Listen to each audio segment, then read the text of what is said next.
மத்திய சந்தேக நபர் பதிவேட்டை உருவாக்கிய நிறுவனம் எது? ஏ. இந்திய ரிசர்வ் வங்கி ஆர்பிஐ. பி. இந்திய சைபர் குற்ற ஒருங்கிணைப்பு மையம் I4. சி. மத்திய புலனாய்வு பிரிவு சிபிஐ. டி. தேசிய புலனாய்வு நிறுவனம் NIA. Answer B. இந்திய சைபர் குற்ற ஒருங்கிணைப்பு மையம் I4.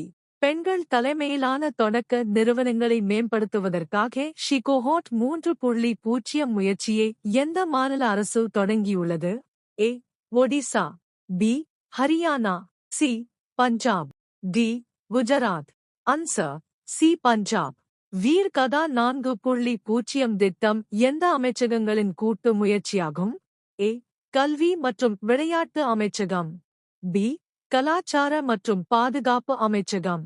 சி. பாதுகாப்பு மற்றும் கல்வி அமைச்சகம். டி. உள்துறை மற்றும் இளைஞர் விவகார அமைச்சகம். Answer C. பாதுகாப்பு மற்றும் கல்வி அமைச்சகம். Cyber security grand challenge CSGC 2.0 யாரால் தொடங்கப்பட்டது? ஏ. பாதுகாப்பு மற்றும் இந்திய ராணுவ அமைச்சகம். பி. அறிவியல் மற்றும் தொழில்நுட்ப அமைச்சகம் மற்றும் இஸ்ரோ. சி. உள்துறை அமைச்சகம் மற்றும் நிதி ஆயோக். டி. இந்திய தொழில்நுட்ப அமைச்சகம் மற்றும் தரவு பாதுகாப்பு கவுன்சில். Answer D. இந்திய தொழில்நுட்ப அமைச்சகம் மற்றும் தரவு பாதுகாப்பு கவுன்சில். உயரப் பறக்கும் விமானங்களை கண்டறியக்கூடிய உலகின் முதல் ஆழ்கடல் ரேடாரை உருவாக்கிய நாடு எது? A. America. B. Russia. C. China. D. Japan. Answer C. China.